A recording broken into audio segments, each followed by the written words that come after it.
न छुट्टै भात न छुट्टै मासु एउटै भाँडामा पाक्ने थोरै टिमुरको सुगन्धले भरिएको दरको वान पट नेपाली भात। आजको दर चाहिँ थोरै नयाँ तर स्वाद भने आफ्नै। स्वागत छ सजिल किचनमा। अब यो बनाउनको लागि चाहिँ केही तरिकाहरू रहेका छन्, सुरु गरौँ। हड्डी नभएको बङ्गुरको मासु मैले यसरी लिएको छु। म्यारिनेसन गर्नको लागि एउटा बाउलमा दही, अदुवा लसुन, बेसार, जिरा र धनियाँको धुलो, नुन, टिमुरको धुलो, मरिचको धुलो अनि बङ्गुरको मासुलाई यसरी सुरुमा त राखिदिन्छौँ। मजाले यसरी मिलाएर राम्रोसँग मासुमा मसलाहरू कोट गरिसकेपछि यसलाई 30 मिनट जति यतिकै राखिदिन्छौँ। अब चामल तयार गरौँ। बासमती चामल लिएको छु।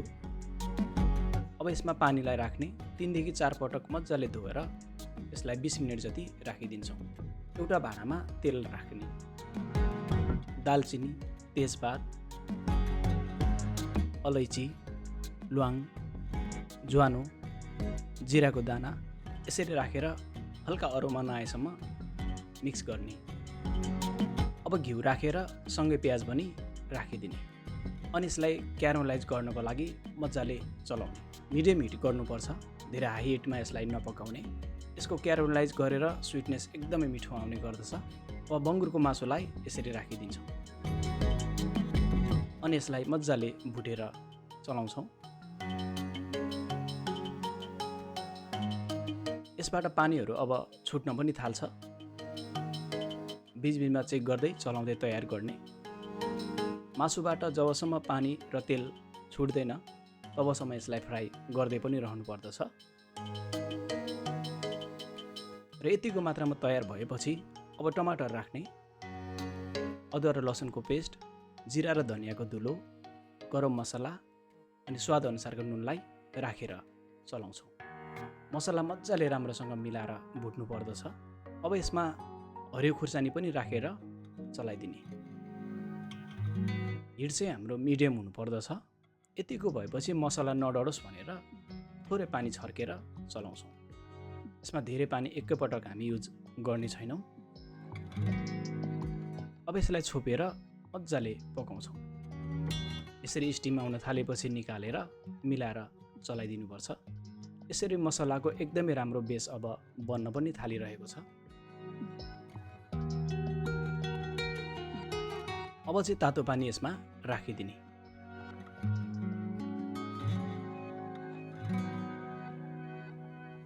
हल्का मिलाएर यसलाई चलाइदिने।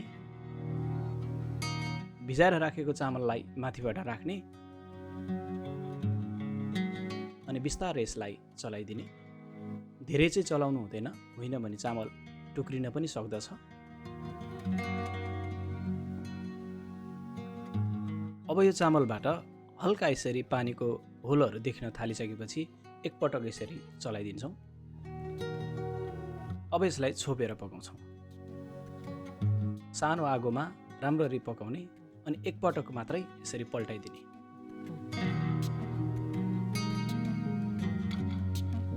अब यसलाई छोपेर ग्यास बन्द गरिदिने अनि 10 मिनट जति भएपछि माथिबाट अलिकति घिउलाई राखिदिने।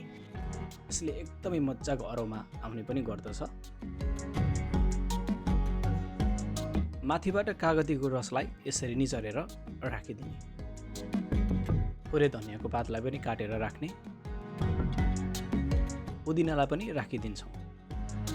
अब अलिकति टिमुरलाई राखिदिने अनि मैले चाहिँ चम्चा काँटाको सहायताले यसरी पल्टाइदिएको छु।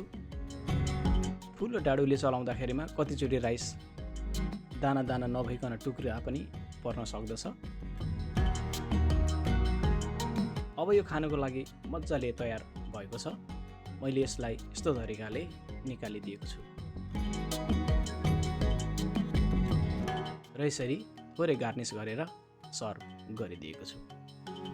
र यसरी घरमा एउटै भाँडामा बन्ने निकै नै सजिलो र मिठो नेपाली दरको वान पट नेपाली भात बनेर तयार भएको छ र यसरी मैले सर्भ गरिदिएँ।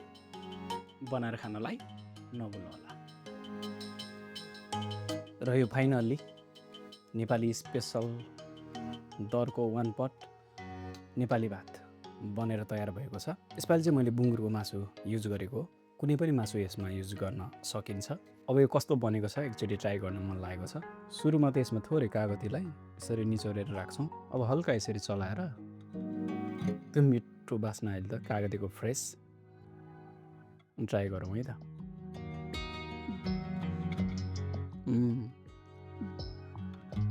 के स्वादिलो बनेको छ। सिम्पल छ, हाम्रो घरमै बनाउन सकिने केही स्पाइसहरू मात्र राखेर बनाएको निकै स्वादिलो बनेको छ। र यो दरको 1 पट नेपाली भातसँगै थोरै दही पनि सँगै मिलाएर खान्छौँ। यो चाहिँ होममेड दही हो, प्लेन।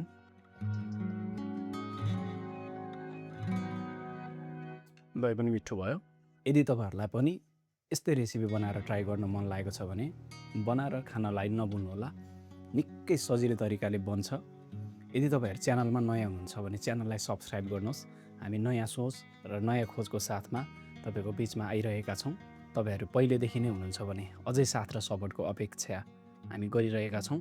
र आजको स्पेसल दरको 1 पट नेपाली भात यदि मन परेको छ भने घरमा बनाउनुहोस्। आफ्नो परिवारहरूसँग यसपालिको रमाइलो उत्सवमा खुसियाली मनाउनुहोस्। र अर्को भिडियो फेरि पनि तपाईँहरूको बिचमा हामी पक्कै लिएर आउनेछौँ। तबसम्मको लागि मिठो खानुहोस्, स्वस्थ रहनुहोस्। सब्सक्राइब सजिलो किचन च्यानललाई गर्दै रहनुहोस्। धन्यवाद।